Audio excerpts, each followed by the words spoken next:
Good afternoon, everyone.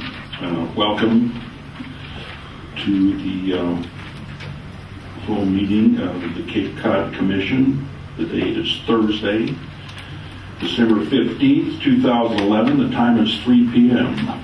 I would ask the clerk to call the roll, please. Barnstable, Reagan Richardson. Present. Bourne, Michael Blanton. Brewster, Elizabeth Taylor. Present. Chatham, Lynn Fleckner. Present. Dennis, Richard Roy. Present. Eastham, Joy Brookshire. Here. Falmouth, Mario Di Gregorio. Harwich, Robert Bradley. Mashpee, Ernest Virgilio. Present. Orleans, Leonard Short. Present. Provincetown, Austin Knight. Present. Sandwich, Joanne O'Keefe. Present. Truro, Peter Graham. Here. Wellfleet, Roger Putnam. Here. Yarmouth, John McCormick Jr. Here. County Commissioner Mary Pat Flynn. Present. Minority Representative John Harris. Native American Representative Mark Harding. Governor's appointee Herb Olson. Here. We have a quorum. Thank you. At this point, we will take comments from the public on items that are not tied to agenda items. So do we have anyone wishing to make public comment at this point? Seeing none, we do have a tight agenda today. We have a lot of agenda items. I will rearrange at my discretion the order of what we're involved with today. We will first address the emergency work determination for Barnstable Municipal Airport. And at this point, I would ask Jessica Wilgus to frame this issue. Thanks.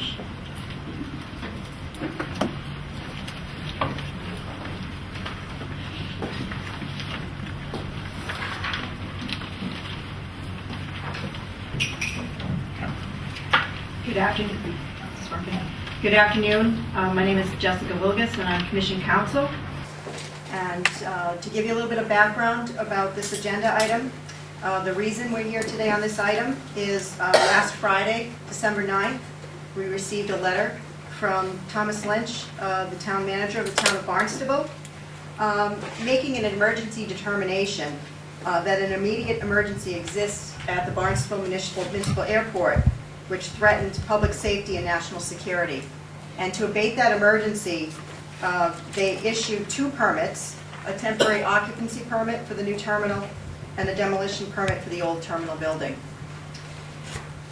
In that letter, which you have in your packets, if you'd like to refer to it, but I can summarize it for you as well, they identified the specific nature of that emergency to be that the Barnstable Municipal Airport received a letter of investigation from the Federal Department of Homeland Security, Transportation Security Administration, as well as a letter from the chair of the Airport Commission, Daniel Santos, which outlined an unacceptable level of access points, control points in violation of TSA Directive SD 154249. The letter goes on to state that there was an inspection conducted at the airport by the airport manager, Bud Briot, the assistant manager, Frank Sanchez, the supervisory TSA inspector, Kaloy Talukdar of the Federal Transportation Security Administration, as well as 3 additional employees of the TSA, as well as an additional inspection that was conducted by the town manager. And as a result of that, they issued this emergency determination. The reason that you're here today on this is Section 24 of the Cape Cod Commission Act addresses emergency work determinations. And it identifies that where there's an immediate action necessary to protect the health and safety of the public, that a municipality may issue a development permit without DRI approval. That being said, it also outlines that there should be within our regulations a way to review that determination. And the scheme that happens for that is within 5 days of receipt, 5 business days of receipt of that letter, the executive committee convenes to review the emergency work determination. That took place today. The executive committee met. They reviewed this emergency work determination, and they made a vote by consensus to support the action of the TSA and that of the town. Following that, the regulations say that the full commission shall, at its next regularly scheduled meeting, review the emergency work determination. And what's available to you is, you may, if you so desire, issue a stop work order to the town and to the airport to stop this from moving forward. So that's where we are at this moment. I know that there are people here that are interested from the airport, the town, and perhaps others, so you may want to hear from them as well, but I'm available to answer any questions as well. Thank you. I would note that this is not a public hearing. However, at this point, I would invite any federal officials that are present to comment. State officials, local officials,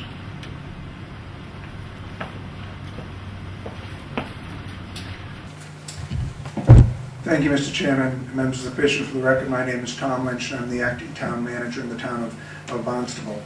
And I would hope that you would support the determination that I conveyed in a letter to Mr. Neswicki and to the commission as a declaration of emergency to issue the temporary occupancy permit and demolition permit. The sequence of events, as I was involved in them, is that on November 30th I received a letter from Daniel Santos, who is the chair of the Municipal Airport Commission. In that, he indicated issues that they had around security and were requesting my involvement in this matter. Part of the responsibility that I would have in this would be to conduct an inspection of the airport. I wrote back the following day to Mr. Santos. They were able to arrange an inspection for me on that Friday, December 2nd. When I arrived at the airport with the building commissioner, Thomas Perry, and with attorney Ruth Weil, the TSA had already conducted their own inspection, and we met in the conference room to discuss the matter in greater detail.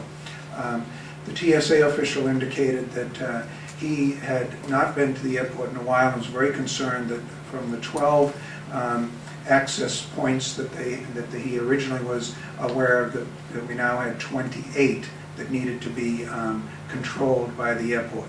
And he was very concerned about the security, and that these access control points, if not secured properly, would allow individuals wishing to do harm or to be terrorists or to be involved in any way to disrupt the security of not only our airport, but our country, had access into the broader world. I then took, and at that point in time, he expressed concern and that he was going to go back and open up an investigation into this matter, and would get back to the airport, and I would be notified of that also. At that point in time, he did say doing nothing was not an option. The airport had to take some action to make the facility secure. And I then took a tour with the TSA officials, went through the old terminal into the new terminal. They talked about how they would be able to secure the 16 control access points that were in the secure area of the new airport, and how they would be able to secure the 12 that were existing in the old airport.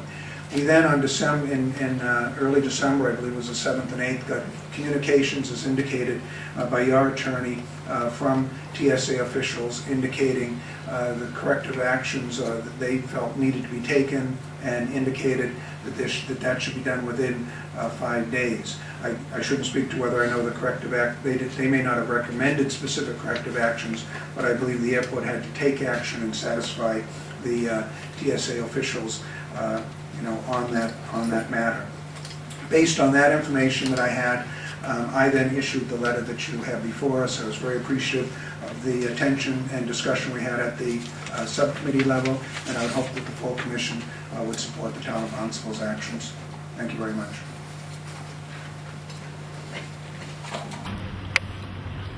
Thank you. Any questions from the commission members?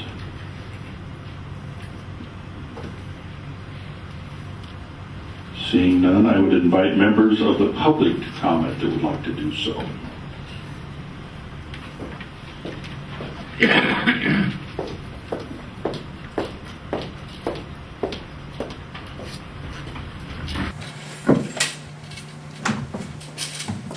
Thank you, Mr. Chairman and members of the commission. Good afternoon. For the record, my name is Liza Cox. I'm an attorney with the firm of Nutter, McLennan & Fish, and I'm here this afternoon on behalf of my client, Botsini Prime LLC, which owns a property directly adjacent to the airport. I do have a memo that I was hoping I could hand in, and then I have a few comments I would like to make. As I'm sure you're aware, my client is the plaintiff in two cases that are pending right now before the Massachusetts Land Court, which are appealing the modifications that you all approved to the 2007 DRI decision for the airport. We learned on Tuesday of this week that notwithstanding, one, that you have not issued a final certificate of compliance for this project, that two, the roadway improvements that are a condition of the decision of this project, and what you found were necessary to mitigate the traffic impacts of this project have not been completed, and three, that despite representations made in open court before the land court, that there would be no certificates of occupancy issued while the case was pending, that in fact the town has proceeded to issue a temporary certificate of occupancy for the new terminal building, as well as a demolition permit to take down the older terminal building. In the letter and in the testimony that you heard earlier, you know that the town is citing to the so-called emergency work sections that are contained within your Commission Act and your Commission regulations. As I'll describe in just a moment to you, I would suggest to you that those sections do not apply to a project like this one. The emergency work sections of your Act and regulations are, I suggest to you, not a mechanism to thwart compliance with the conditions of a Cape Cod Commission decision. In this case, you have not issued a final certificate of compliance, which is an absolute prerequisite to getting an occupancy permit for a project that has gone through DRI review. And in fact, that is explicit in your regulations. Section 7C of your regulation says, a municipal agency shall not issue a certificate of use and occupancy until a final certificate of compliance is issued. It's in your regulations and it's in the decision for this project. The town and the airport's reliance on Section 11 of your regulations and Section 24 of the Act, which are the so-called emergency work sections, are, I would suggest to you, misplaced. Those sections do not apply to projects which have ongoing DRI decisions. Rather, those sections allow a town to issue a permit to allow for development work instead of referring that project to the Cape Cod Commission. And if you look at the memo I handed out a few moments ago, I think it's on page 2, I quote sections from the Act and regulations. Section 24A of the Act says that a municipality may issue a development permit to conduct such emergency work, notwithstanding the fact that such work would ordinarily require a referral to the Cape Cod Commission as a DRI. Section 24B says of the Act that a municipality shall make a site inspection prior to issuing a determination that work on a development is of an emergency nature and requires a development permit without a development of regional impact approval.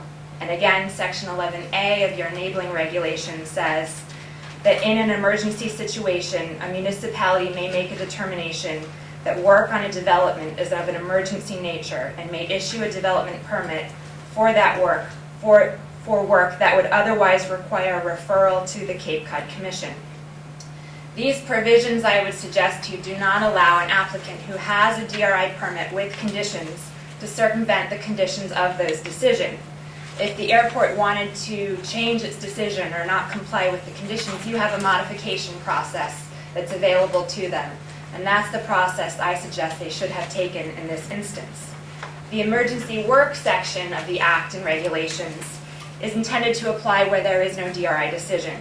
So for example, if the Bass River Bridge were about to collapse and another bridge had to be built immediately to allow for passage, that would ordinarily require referral to the Cape Cod Commission for DRI review. In that instance, I would suggest that the emergency work provisions would apply, namely that a town could issue a permit, allow that work to go forward, instead of referring it to the commission to start DRI review. That's not the situation here, where the airport has a permit with conditions in it, And instead, I would suggest and ask you to hold the airport to its decision, to your regulations, and the representations that it has made that we've been relying on, that they would not seek a certificate of occupancy, nor would one be issued while the litigation is pending. The second item that I handed out that's attached to the memorandum was a stipulation that was filed with the Massachusetts Land Court, signed by all of the parties to the proceeding. And if you look at the second page, paragraph 6, it says, "The airport shall not seek, nor shall the town issue, any certificate of occupancy, temporary or otherwise, for the new airport terminal until resolution by the land court of these consolidated matters or by agreement of the parties." That case has not been decided, and there has not been agreement by all the parties to allow these certificates of occupancy to issue.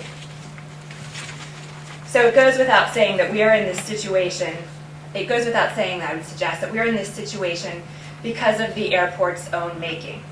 The airport proceeded with construction of this terminal building despite the pending appeals in the Massachusetts Land Court, full aware that they could end up in this situation where they have the new terminal constructed, but it cannot be occupied because of the conditions of your decision. So they assumed that risk when they went forward with the construction of this project. And now, instead of abiding by the conditions of your decision, by the stipulation that was filed, by the regulations that you all have in place, they are now saying that there's an emergency situation and that there's too many access points, and that the only remedy that they've come up with is to allow them to move into the new terminal and take down the old terminal. I would suggest to you that that's not the only remedy. That's an extreme remedy. A more likely remedy is just put up a fence. If you look back since September,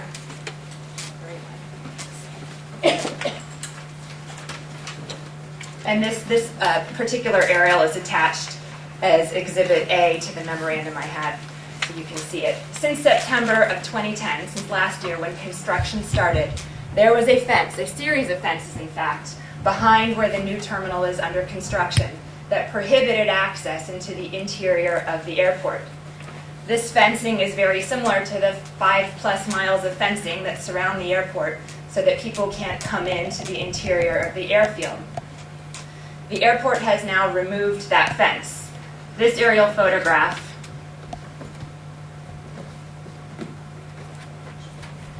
was taken in October of this year. The first one was from July of this year. And as you can see, the fencing behind the building is gone. So the back of the terminal now is able to go into the interior of the airport. So what was the easy remedy to this situation that the TSA has raised? Put the fence back and prohibit access into the airfield. That would have been consistent with your decision, consistent with what was indicated to the land court, and consistent with the requirements of your regulations. So that even, furthermore, and then I'm wrapping up, even if you found that the emergency work provisions apply, which again I suggest they don't in this instance because of the fact that there is a DRI decision, Section 24B of your Act says that emergency work shall not include any work beyond that what is necessary to abate the situation. In this case, reinstalling the few hundred feet of fence behind the new terminal building, padlocking that terminal building, is all that would have been necessary, I would suggest, to abate this situation that's been raised. But instead, moving into the new building, occupying that building in violation of that building's permits, including your permit, and without completing the necessary traffic mitigation, and then demolishing the existing terminal goes so far beyond what is necessary to abate the situation that I would suggest it simply cannot withstand scrutiny. And so what are we asking of you today? As you may have read in the paper this morning on the front page of the Cape Cod Times, my client has filed for an injunction with the land court seeking to immediately enjoin the airport from doing any further work. That hearing is scheduled to be held before the land court next Thursday, December 22nd. What we're asking you today is exercise your discretion and stop any further work from happening until this matter can be reviewed by the judge a week from today at the land court. So I'd be happy to try and answer any questions if you have any. Thank you very much for your time. Thank you. Any other members of the public that would like to comment?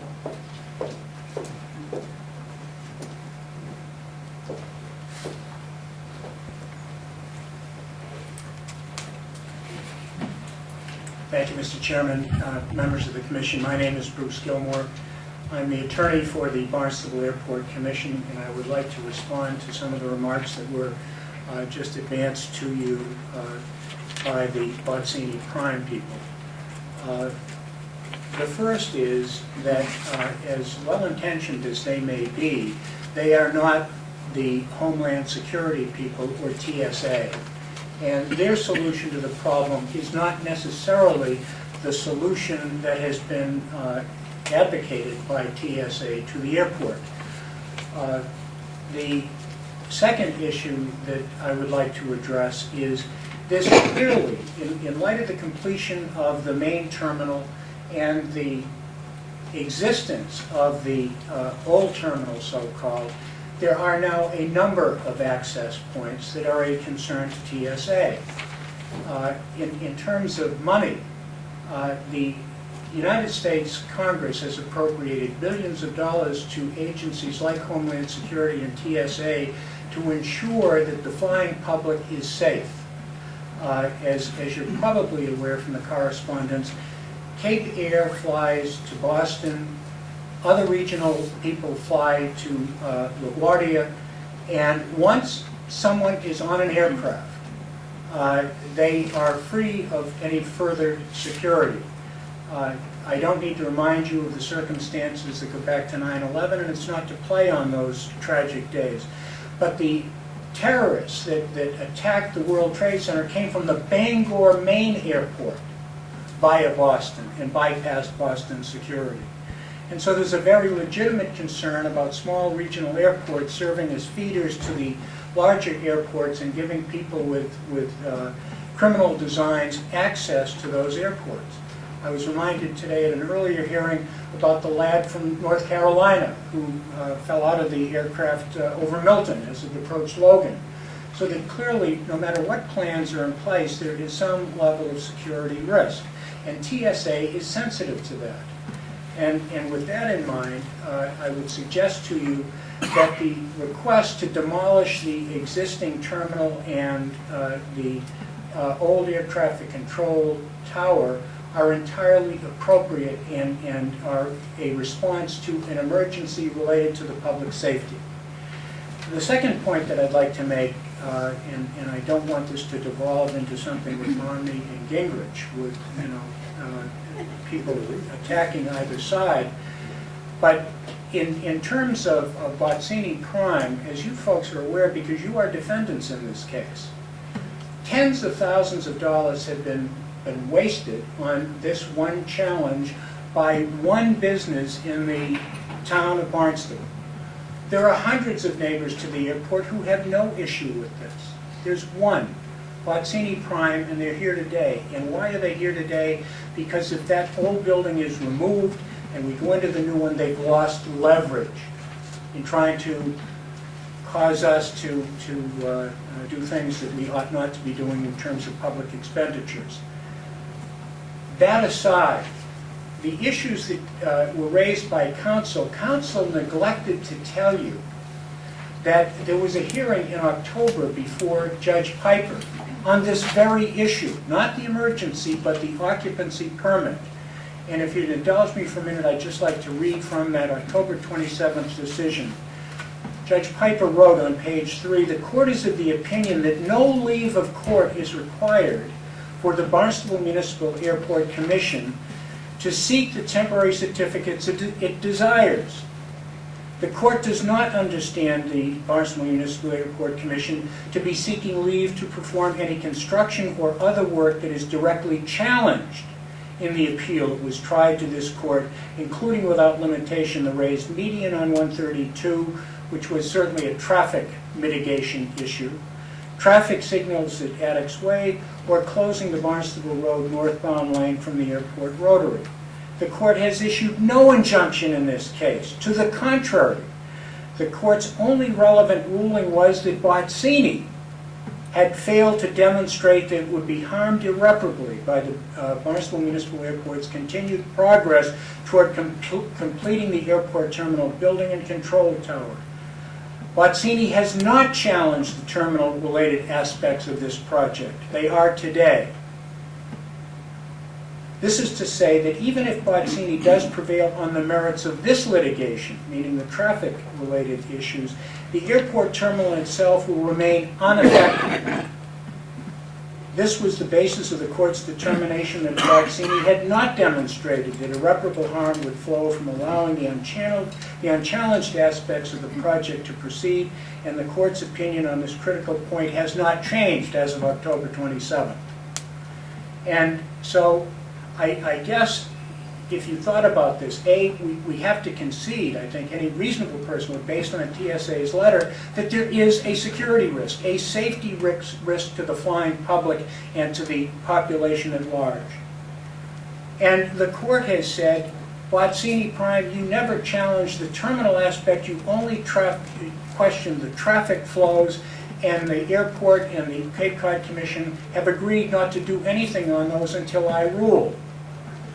So with that in mind, the court concluded by saying, in this order, the court merely confirms that as far as it is concerned, there is no order or other directive of the court in place which would be violated by the application for such certificate of occupancy, nor by the issuance of one, should the officials charged with issuing certificates of occupancy determine it is appropriate to do so. And I have copies of this decision for all of you.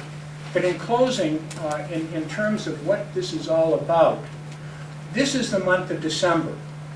And most of us who have lived on this peninsula for some number of months know that this is the slowest time of the year for the airport. And that traffic flows are not going to be changed one whit, either in volume or direction, if the new terminal opens, because the same number of people flying are going to be using the airport. I would suggest to you, with all due respect, that Bozzini Prime's opposition today, and I haven't heard them say there isn't an emergency. They've simply said this somehow doesn't qualify under Section 24 of the Act. We say that it does, and with those remarks, I will close. Thank you. Thank you. We've heard from one group, we've heard from the other group. So if you're not aligned and you're from the public, we would be more than happy to listen and give you an ear.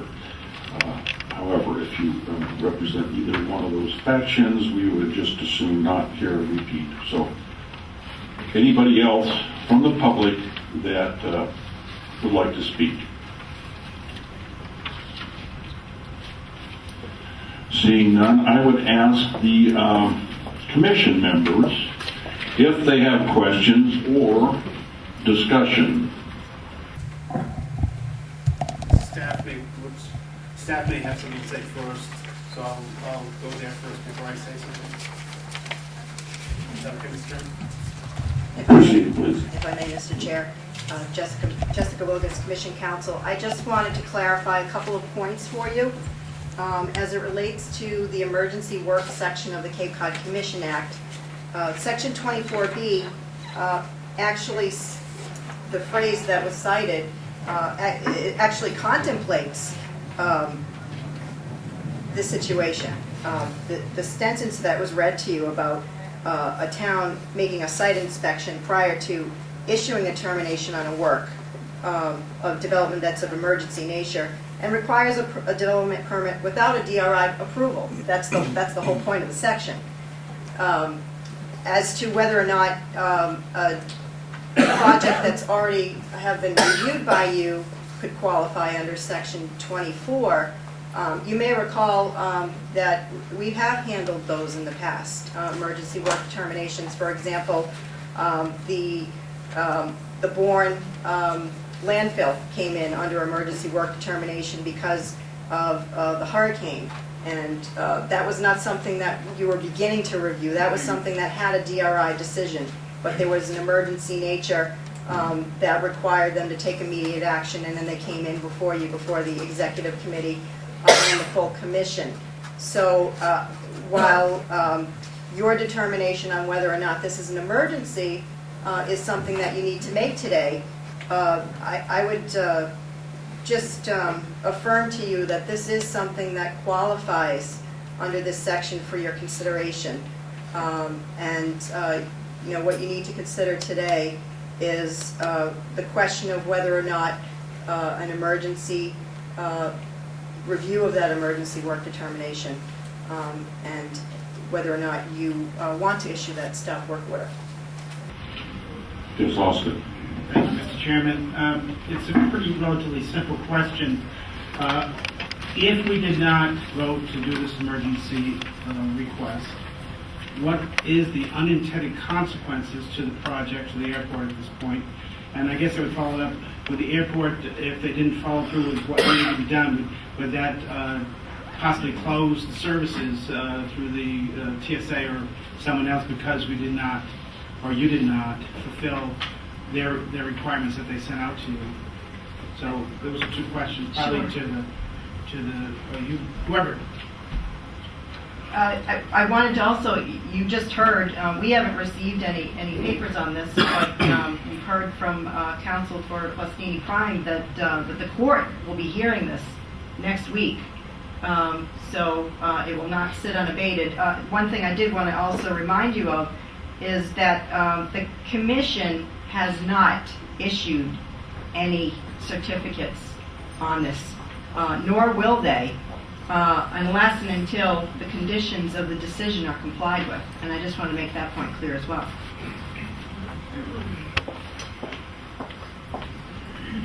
Yeah, just to clarify for commission members, really what you're being asked to do today is to, we've received a letter from the town of Barnstable declaring that there's an emergency. We've been made aware that the town of Barnstable is in ongoing discussions with the TSA over this, and so you're here simply to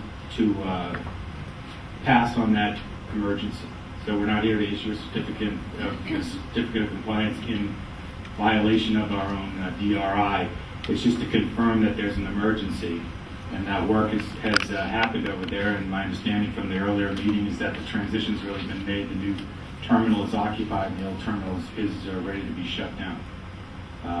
So that's, and it's the nature of these security discussions between the town of Barnstable and the federal government are confidential in nature. So we really can't know every detail as to what is the best way to sort of address the emergency that's been presented. So it's really for your consideration, as based on the letter and the information that you've received, whether you believe that an emergency exists. Roger. Thank you, Mr. Chairman. I wish to pursue a little bit what Mr. Knight asked, i.e., what was the alternative that TSA gave you if you didn't do this? Thank you, Mr. Briel.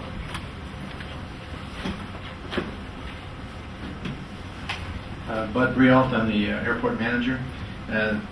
Essentially, that if we fail to comply, Bud Brialt, I'm the airport manager. Essentially, that if we fail to comply, we would be in violation of federal security regulations, and they could, in fact, shut down the airport. Thank you. That was what I need to hear. That would be a real nuisance, you know. Right. It seems to me that Homeland Security is the expert in these kinds of emergency matters, and that they have conducted their visit and evaluation and made a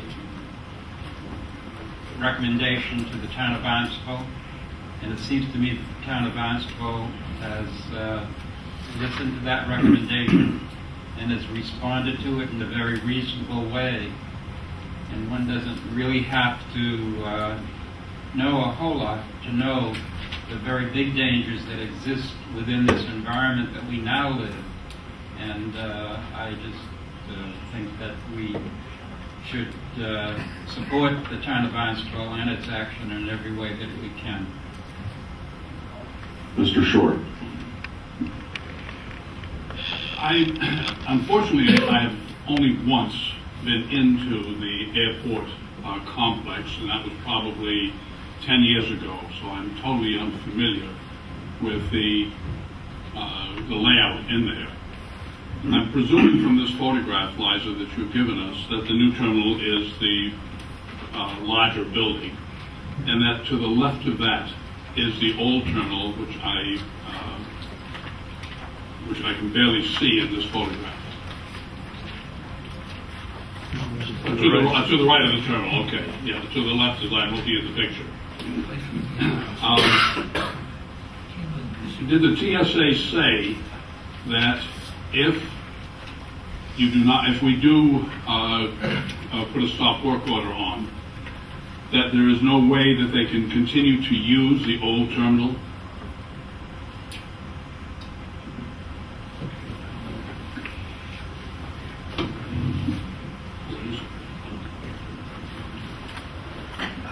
In our zeal to comply with the TSA's directive that we take corrective action within 5 days, we in effect have closed the old terminal.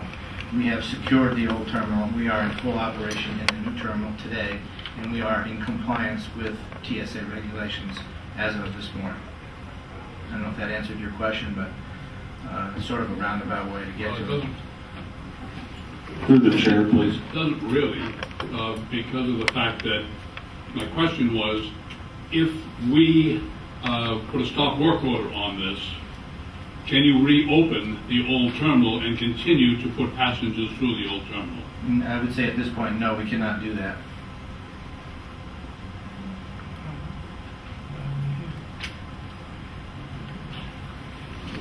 Further questions or discussion? Yeah, Joan. It's been a long time since we started talking about a new terminal and new towers and roads and all. So I'd like some clarification as much as possible, considering that there is a lawsuit pending. What was Bossini's Prime LLC's original lawsuit? What did it cover? Did it cover the terminal and the tower, or was it just the road between Wendy's and the airport?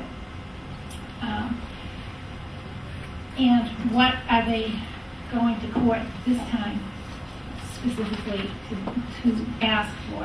And what does it cover?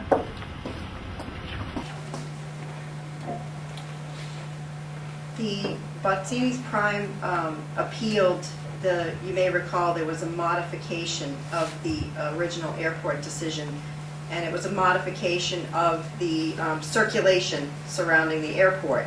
So the appeal was of that component of the lawsuit itself.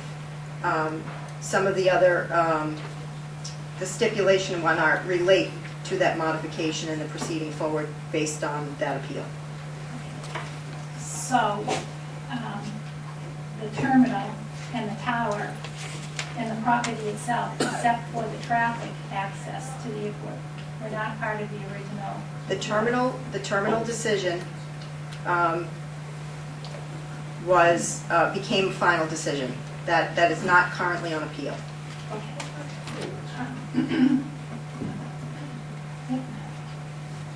More questions? Yes. Hold on, go ahead. Okay. Please finish. Okay, talking about the public safety and all, when the terminal's been shut down, it can't be opened up again and used. So it's a moot point, basically, in our granting a stop order or not, that we don't grant a stop order because we've already gone ahead and closed the terminal and it can't be used. So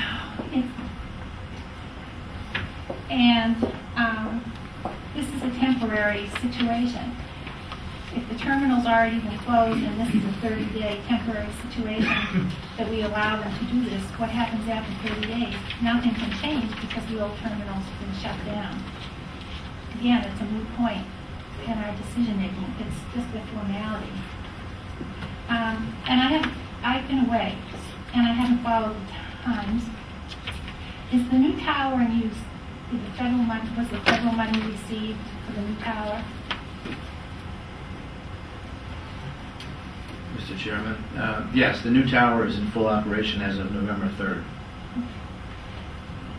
Because it just seemed at the time when we were talking about public safety, that when the federal government can't cough up the money to get the tower open when it was supposed to be open, and the whole, I don't know,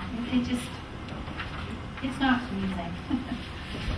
Mr. Chair, may I clarify one comment? Yes, please. Thank you, Mr. Chairman.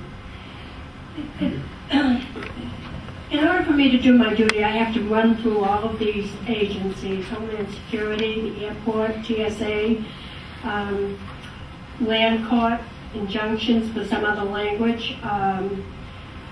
I also have to look at the residents, and I have to look at tourists and year-round residents, but most importantly, the safety and what's best in what the town of Barnstable has, is telling us, but also where we're being advised in order to only work on what we should be working on as far as the commission is concerned, no matter how many Indians around the wagon train is the only way there's a lot of things swirling. And so in order for me to adhere to why I put my hand in the air and took an oath of office is that I have to follow exactly what is required of us, regardless of all of the dialogue and the pros and the cons. And I did listen to the airport manager, and the tower is functioning. I don't know how old the airport was, but I know those of you on the subcommittee that worked on that has brought it thus far. And an executive committee did our executive committee.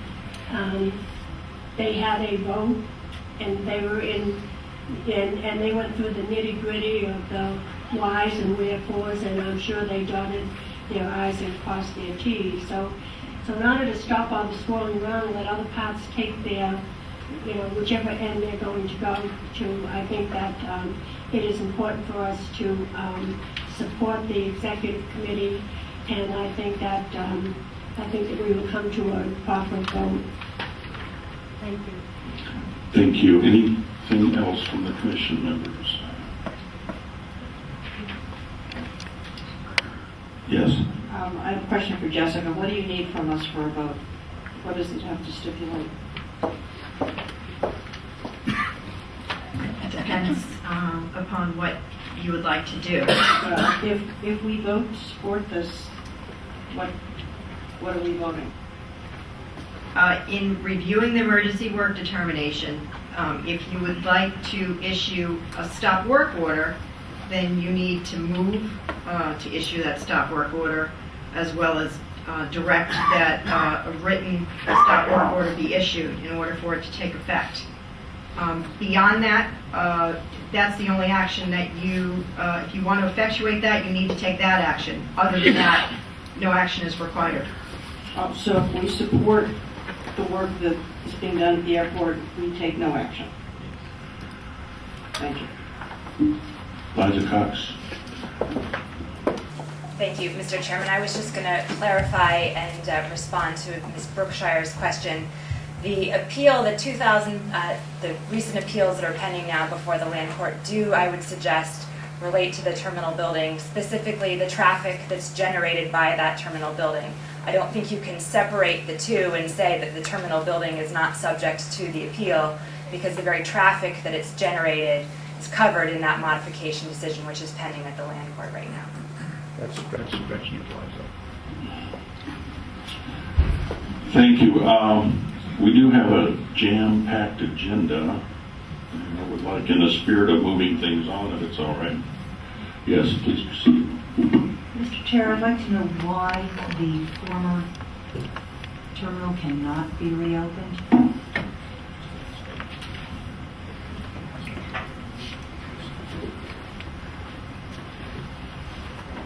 The reason we cannot reopen it is the TSA required that we make a permanent reduction in access control points, and we have done that. When we departed from that terminal during this past week, we have now secured in all 12 of the access control points related to the old terminal. And this morning, unfortunately, when we were moving one of our very large machines that we use to look at baggage, we had to remove the front door from the building, and it's impossible to put it back on. So the building is becoming slowly untenable. We can stop work on it. We're also putting a secure fence around the building as we speak. So really, it's not possible for us to move back in.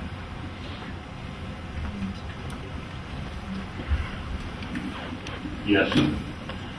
Since we apparently don't have to do a vote if we support it, I just want to suggest that we, maybe by consensus, support the Department of Homeland Security and what the airport is doing and get on with our agenda.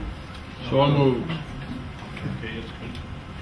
It's been moved. I guess we'll take a second on it. Second. Moved and seconded. Further discussion. All those in favor say aye. Aye. Opposed? No. 2, is that correct? Any abstentions? Motion carries. Thank you.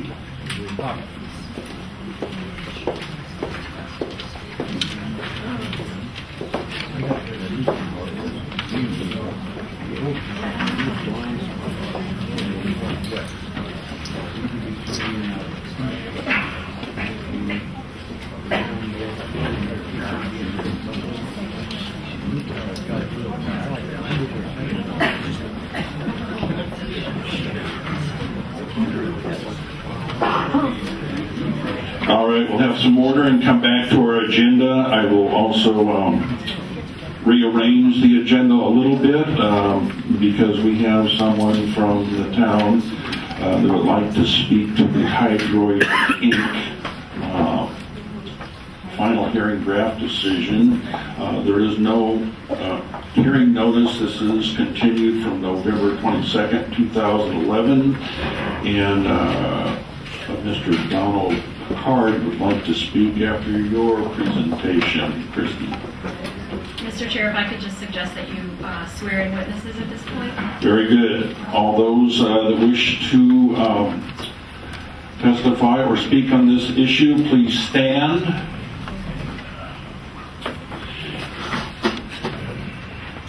Repeat after me. I repeat your name. Andrea Adams. Promise to tell the truth. Promise to tell the truth. The whole truth. The whole truth. Nothing but the truth. And nothing but the truth. Thank you.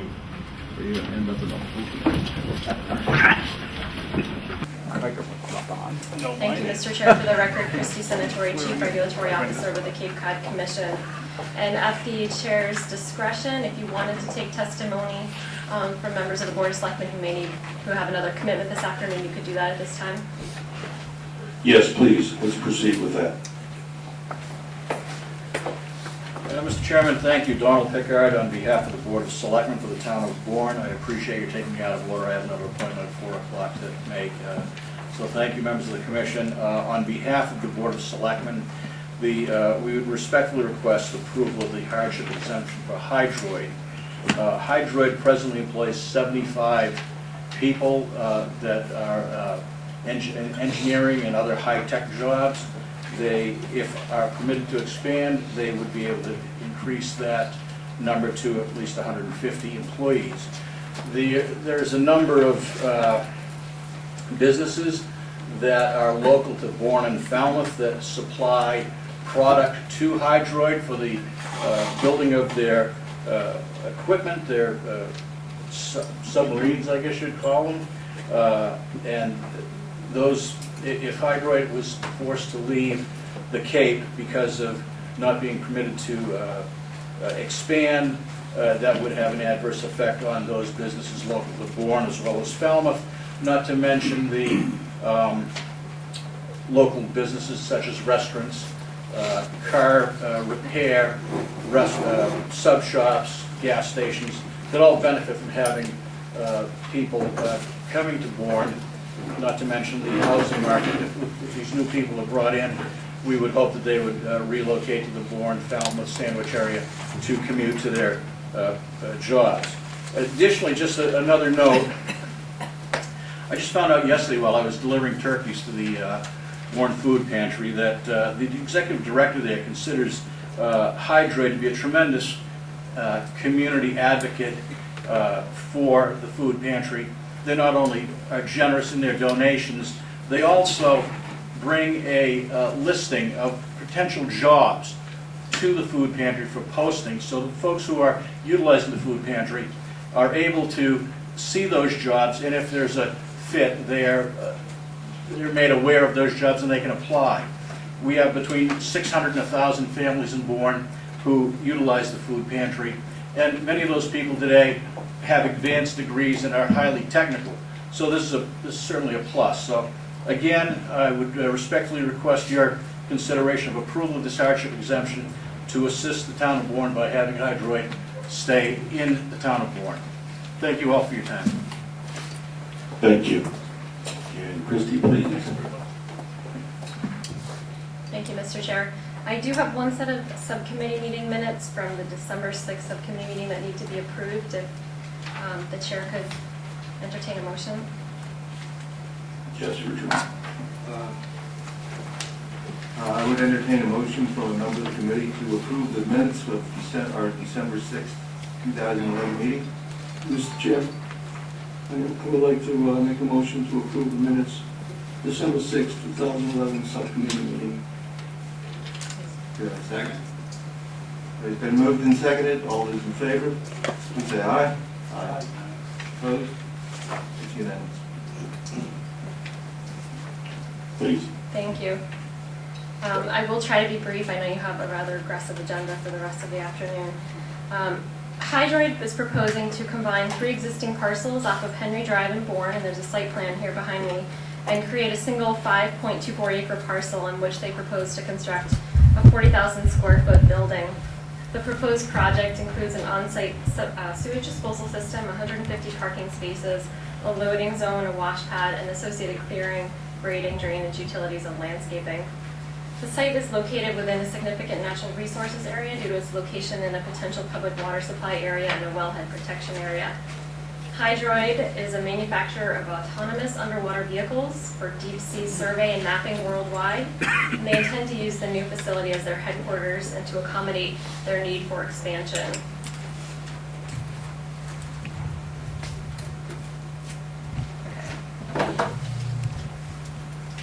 The proposed development qualifies as a development of regional impact. A public hearing was held on November 22nd, 2011 on Hydroid's hardship exemption request. Subcommittee meetings were held subsequent to the hearing, and the subcommittee unanimously recommended approval of the hardship exemption application with conditions and approval of the draft written decision that's before you today. So findings for approval for a hardship exemption. The Commission may grant a hardship exemption where it specifically finds, and the standards outlined here on the slide, that a literal enforcement of the provisions of the Act would involve substantial hardship, financial or otherwise, and desirable relief may be granted without substantial detriment to the public good and without substantially derogating from the intent or purpose of the Cape Cod Commission Act. And furthermore, relief granted must relate directly to the nature of the identified hardship and shall be the minimum relief necessary to address the hardship.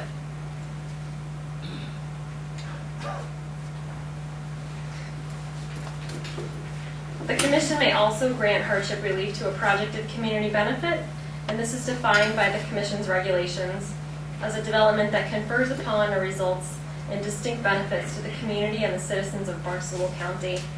In determining whether to grant relief, the Commission should consider the extent to which compliance with the minimum performance standards would constitute a hardship by diminishing the community benefits to be conferred. The subcommittee is recommending that the Hydroid development is a project of community benefit and that hardship relief in several issue areas can be granted.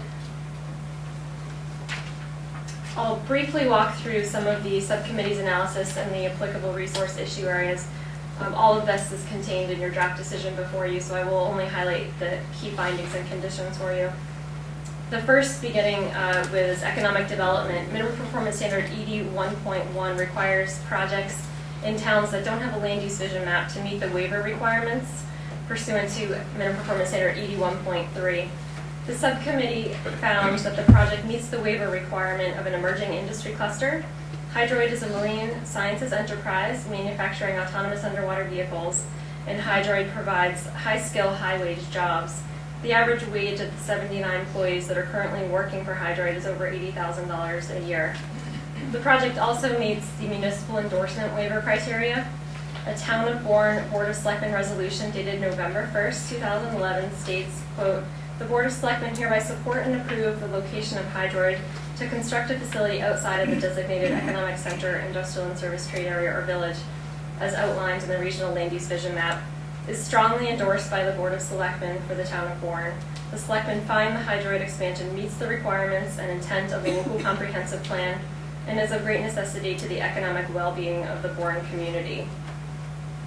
The subcommittee also found that Hydroid meets 2 of the best development practices that are contained within the economic development section of the regional policy plan. Those are also listed here. The subcommittee also found that these can be considered probable benefits of the proposed development. The first is best development practice ED 2.2, quality employment opportunities. Again, the average wage of the 79 employees currently working for Hydroid is over $80,000, and with employment expected to grow to 150 employees, the expected average wage by 2016 is $92,900.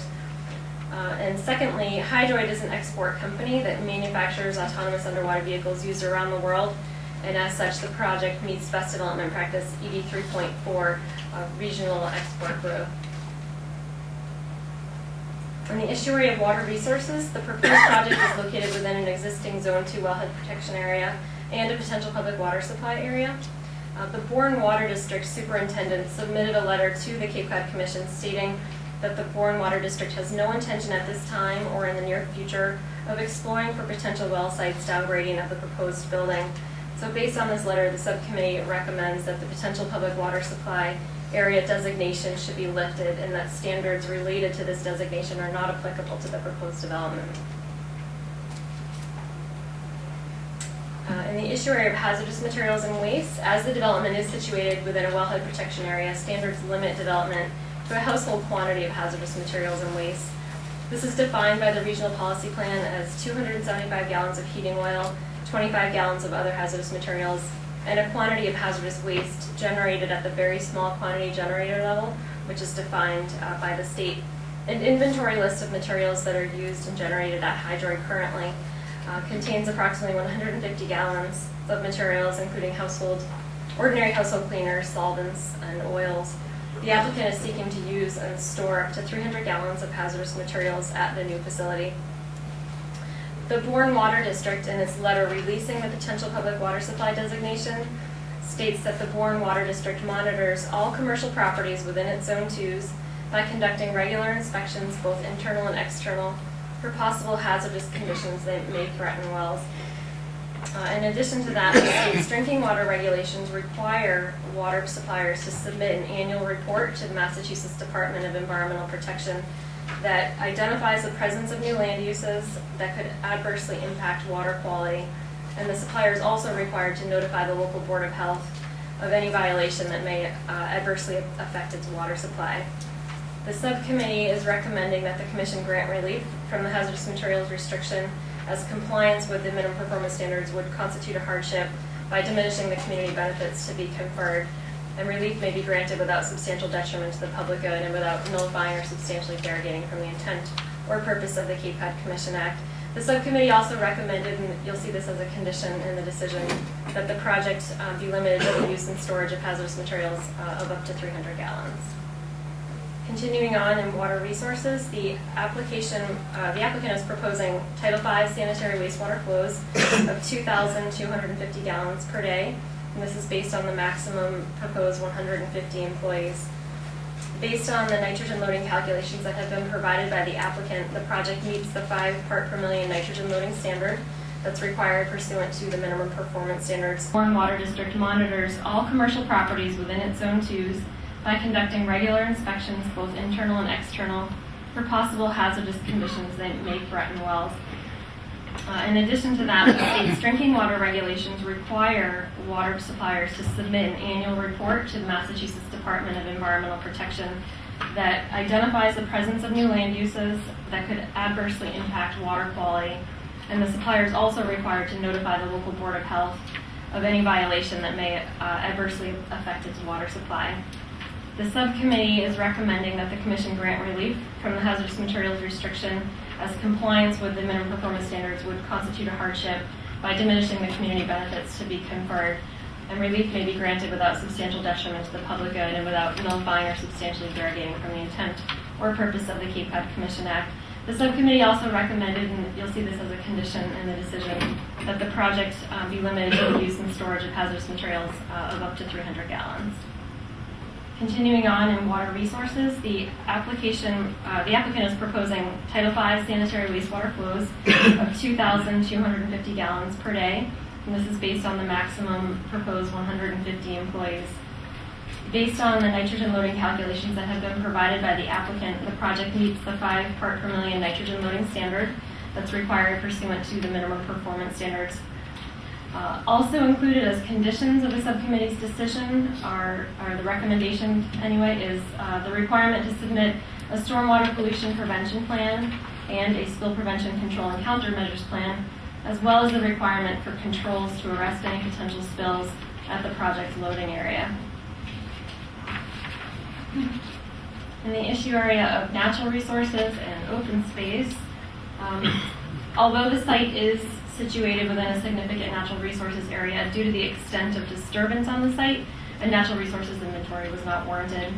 The subcommittee is recommending in the decision that an invasive species management and revegetation plan be required as a condition of project approval. With regard to open space, the applicant intends to leave a 0.63 acres of an undisturbed buffer on the westerly boundary of the parcel. This would provide a 50-foot buffer to existing development, as well as the town forest that's located to the northwest. And this is consistent with open space standards OS 1.2 and OS 1.6. The open space requirement for this development is 3.6 acres. This is primarily due to the SNRA designation. And here the subcommittee is recommending that the commission grant hardship relief and reduce the open space requirement to the 0.63 acres. In the issue area of transportation, the applicant has proposed an employee trip reduction plan, which the subcommittee has recommended as a condition of project approval. The project was reviewed for safety and complies with all safety applicable minimum performance standards. And based on the limited number of new vehicle trips estimated for the project with the employee trip reduction plan, the subcommittee has recommended hardship relief from the requirements of the traffic study, level of service analysis, and the congestion mitigation requirements. Moving on to energy, the applicant has indicated that they wish to pursue the option in the regional policy plan to provide 25% on-site renewable energy. The applicant has submitted a statement of energy design that details their overall goal of designing a building that's 28% more efficient than an average facility of this size and use. To meet this 25% on-site renewable energy goal, Hydroid is proposing to install a roof-mounted 65 kilowatt PV array to meet the renewable energy requirement. So the subcommittee has recommended that the project complies with the applicable energy standards of the regional policy plan and that this be a condition of project approval to ensure compliance with the standard.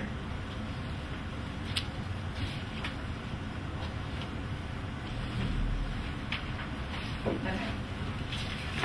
And this is the last issue area, heritage preservation and community character. The project's not located in a historic district. There are no historic structures or cultural landscapes on the site.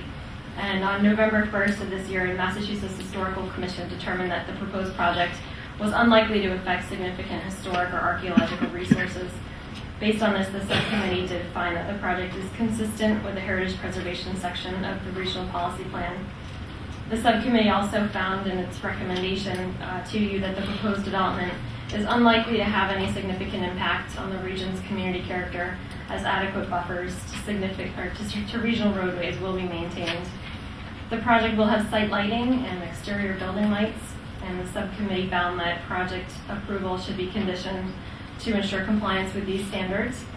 And the subcommittee further recommends as a condition that a landscape maintenance agreement be implemented to ensure properly established vegetation, including maintenance of the 50-foot buffer to existing development that's shown on their landscaping plans.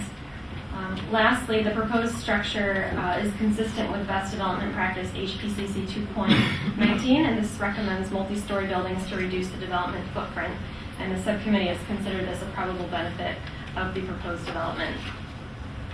So wrapping up, the subcommittee recommends that based on testimony from Corinne Moore, Bourne's town planner, that the proposed development is consistent with Bourne's local comprehensive plan, and that upon approval of a special permit from the town of Bourne, it can be found consistent with municipal development bylaws. The proposed development is not located within a district of critical planning concern, and that with the relief granted and upon satisfaction of the conditions outlined in the draft decision, the project can be found consistent with the regional policy plan. Lastly, the subcommittee has recommended that the probable benefit from the proposed development is greater than the probable detriment. Specifically, the subcommittee identified the list of benefits shown on the slide here, that the economic benefit the proposed project will provide. This includes the high salaries of the employees and the opportunities for residents. The nature of the work provides a benefit to the community and the region, and that Hydroid manufactures a device that is needed worldwide. And the subcommittee also identified the 3 best development practices that I previously mentioned as probable benefits of the proposed project. So the subcommittee's recommendation, the subcommittee is recommending that the commission approve the proposed Hydroid development as a project of community benefit hardship exemption with conditions, and approve the draft written decision that is before you today. I would like to note also that you do have one additional letter that's been submitted for the record. This was distributed to you today in your packets. It's a letter from Kathleen Schatzberg, who's president of the Cape Cod Community College, and this is supporting Hydroid's proposed development. That's all I have for you, but I'm happy to answer any questions if you have any. Thank you. At this time, I would ask the applicant to make their presentation, please.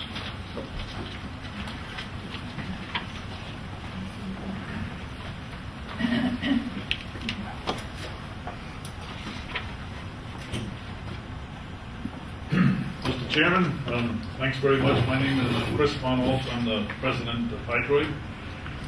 Through you, I thank you all for your volunteer work and everything you're doing for the community. Appreciate your efforts, and thank you very much for your time.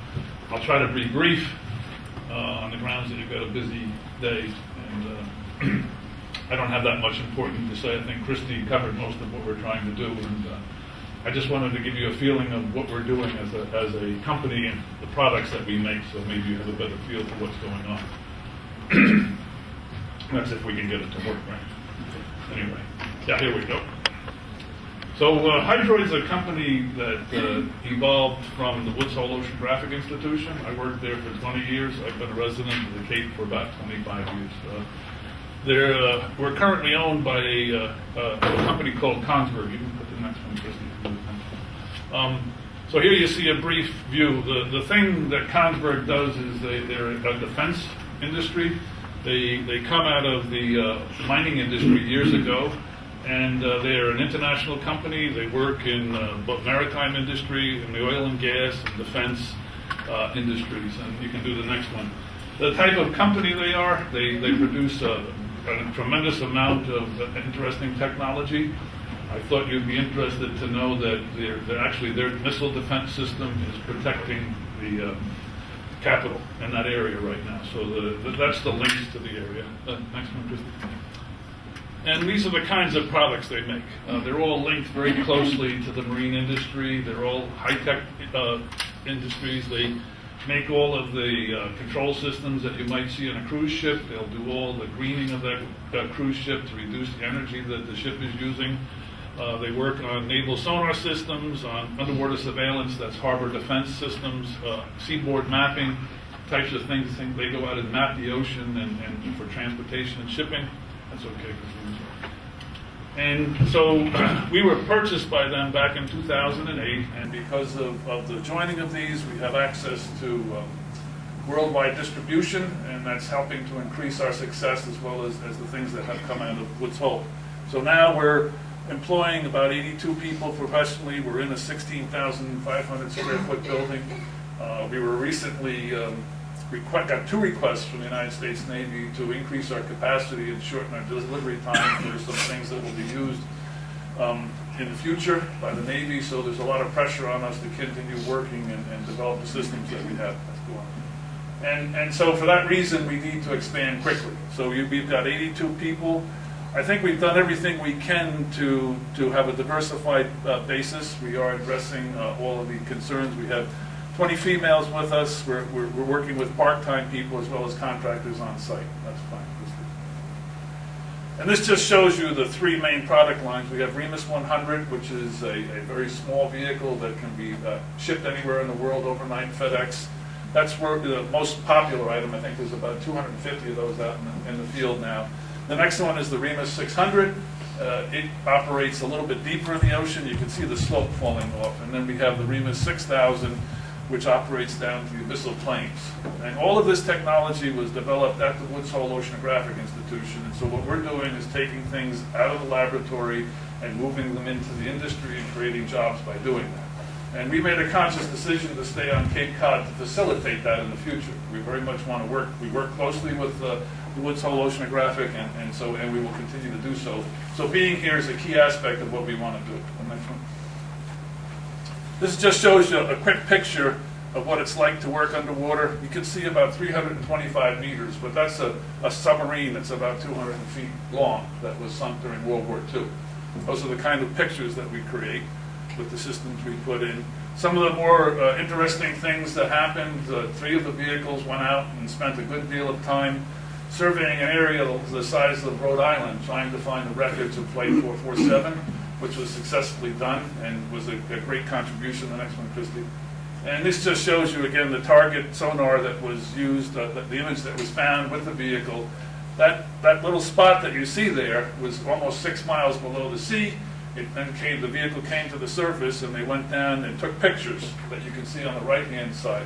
So the navigation is so precise that we can find things in a sonar record and then go back and dive and take pictures of them and bring those back up. And that's actually how the whole process went. They mapped the entire field, and then they were rapidly able to go out and recover.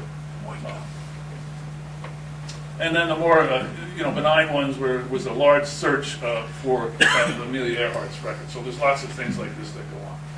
So I think that's really all I have to say this afternoon. I thank you very much for your attention, and I hope you'll consider our request favorably. Thank you. Thank you. Because of the joining of these, we have access to worldwide distribution, and that's helping to increase our success as well as the things that have come out of Woods Hole. So now we're employing about 82 people professionally. We're in a 16,500 square foot building. We were recently got 2 requests from the United States Navy to increase our capacity and shorten our delivery time for some things that will be used in the future by the Navy. So there's a lot of pressure on us to continue working and develop the systems that we have. And so for that reason, we need to expand quickly. So we've got 82 people. I think we've done everything we can to have a diversified basis. We are addressing all of the concerns. We have 20 females with us. We're working with part-time people as well as contractors on site. That's fine. And this just shows you the 3 main product lines. We have Remus 100, which is a very small vehicle that can be shipped anywhere in the world overnight, FedEx.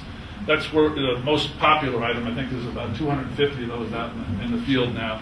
The next one is the Remus 600. It operates a little bit deeper in the ocean. You can see the slope falling off. And then we have the Remus 6000, which operates down to the abyssal plains. And all of this technology was developed at the Woods Hole Oceanographic Institution. And so what we're doing is taking things out of the laboratory and moving them into the industry and creating jobs by doing that. And we made a conscious decision to stay on Cape Cod to facilitate that in the future. We very much want to work. We work closely with the Woods Hole Oceanographic, and we will continue to do so. So being here is a key aspect of what we want to do. The next one. This just shows you a quick picture of what it's like to work underwater. You can see about 325 meters, but that's a submarine that's about 200 feet long that was sunk during World War II. Those are the kind of pictures that we create with the systems we put in. Some of the more interesting things that happened, 3 of the vehicles went out and spent a good deal of time surveying an area the size of Rhode Island, trying to find the records of Flight 447, which was successfully done and was a great contribution. The next one, Christy. And this just shows you again the target sonar that was used, the image that was found with the vehicle. That little spot that you see there was almost 6 miles below the sea. The vehicle came to the surface, and they went down and took pictures that you can see on the right-hand side. So the navigation is so precise that we can find things in a sonar record and then go back and dive and take pictures of them and bring those back up. And that's actually how the whole process went. They mapped the entire field, and then they were rapidly able to go out and recover. And then the more benign ones was a large search for Amelia Earhart's record. So there's lots of things like this that go on. So I think that's really all I have to say this afternoon. I thank you very much for your attention, and I hope you'll consider our request favorably. Thank you. Thank you. Just to give a little context to Hydroid, some of you may remember we've had the pleasure to work with Hydroid in the past when we modified the DRI on Edgerton Drive in Falmouth.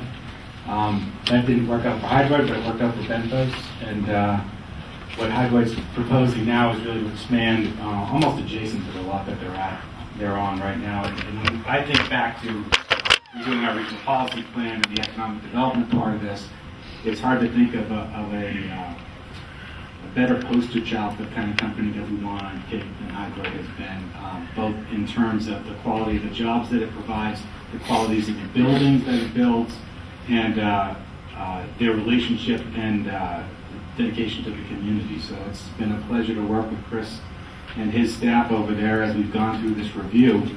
Additionally, the Bourne representative is not here tonight, so I do want to stress that we've been working intensively within the town of Bourne on a number of projects that include a Buzzards Bay growth incentive zone, a look at wastewater and water supply on the north side, and a land use vision map. And this industrial service and trade area that this project is located in is on that land use vision map, which you haven't seen yet. But we have had other larger issues, so currently like wastewater and wind, and a finite number of staff. So we certainly didn't want Hydroid to be unfairly prejudiced by our pace on the approval of that land use vision map. But when we get that land use vision map in front of you soon, there will be an application to raise thresholds in this industrial service and trade area, 40,000 square feet, and this project would then fit within that. So it's a great example of what we're trying to do when we passed Chapter H and we allowed for companies to expand where we had adequate infrastructure to control that. And based on the plans and the discussions that we've had with Hydroid, it's my hope that when we adopt these land use vision maps and we raise these thresholds, that we'll be able to tell applicants that they to drive by the Hydroid building and take a look at how it's done. Thank you. Thank you. At this juncture, I would invite any federal officials present to speak. State. Any other local officials in the audience who would like to comment? Thank you, Mr. Chairman. Chris Farrell, Chairman of the Planning Board for the town. I'm not going to be long in this, just we're here to support them. We think it's a great company, and we want to keep them in Bourne and on the Cape. Thank you. Thank you. At this point, I would ask if there's any members of the public that would like to comment. Seeing none, I would ask for a motion to close the hearing and the record. Second. Moved and seconded. Any discussion? All those in favor say aye. Aye. Any opposed? Any abstentions? So moved.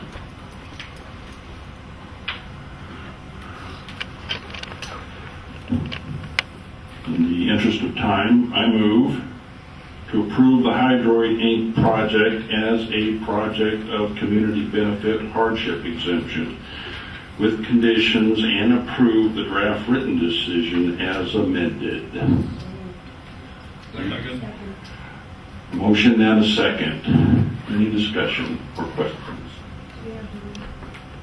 Yes.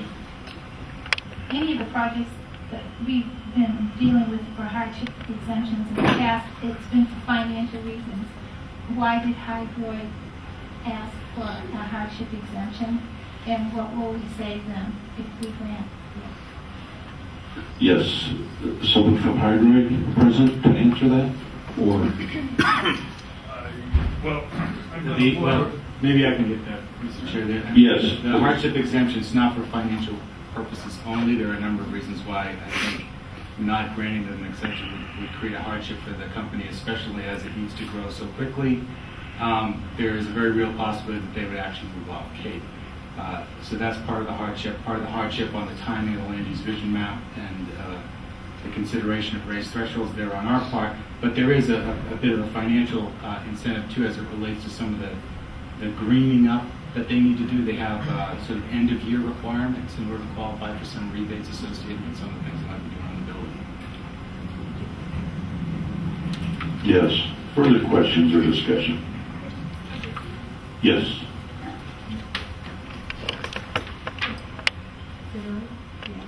I just wanted to state for the record that having read everything as far as the minutes and the completion of the DRI, that in my personal opinion, I think it would be a hardship for Cape Cod if Hydroid left, and I'm certainly 100% behind an affirmative vote. Thank you. Yes, other comments? Roy?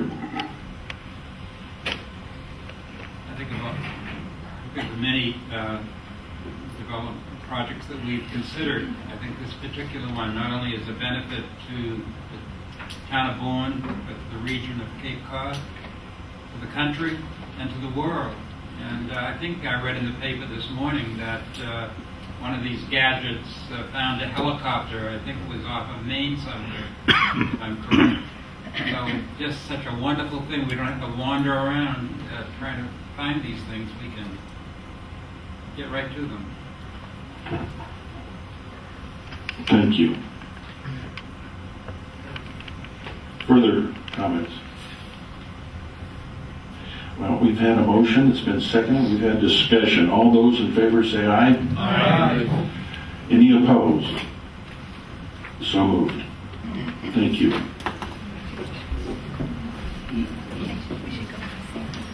Yeah, that would be fun.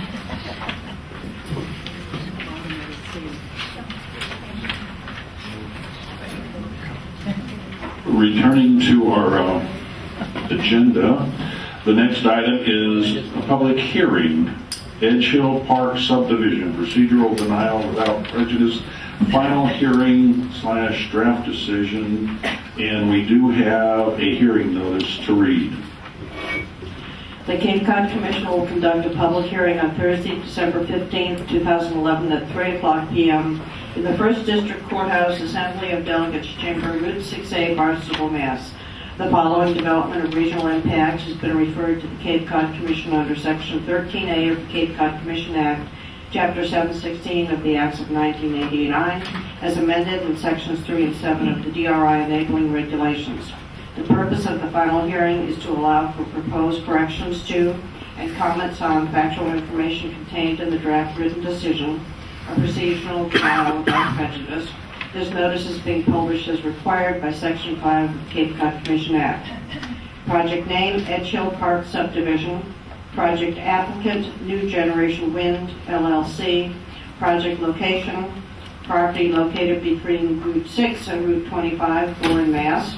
Project description, proposed preliminary subdivision plan creating 5 roads and 8 new lots on multiple parcels in the town of Bourne. Thank you. I would invite Elizabeth Eames to present the draft decision, please.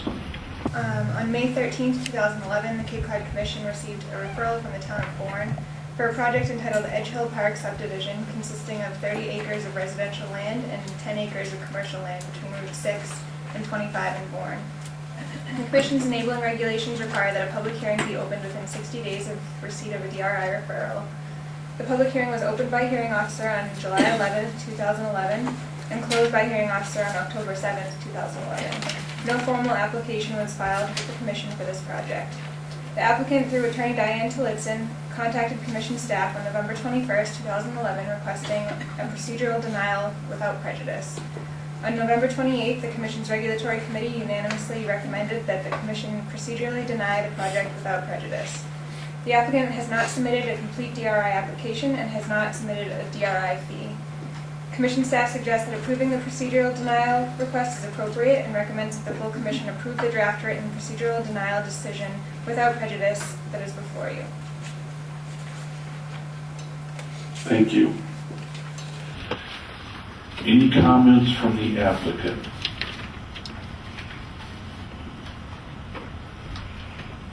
Seeing none, I would invite any questions from Commission members.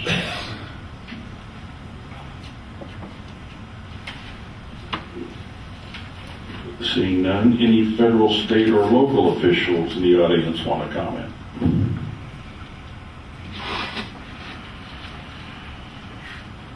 Any members of the public?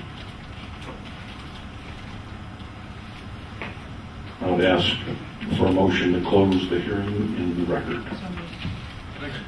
Moved and seconded. Discussion. All those in favor say aye. Aye. Any opposed? Any abstentions? So moved.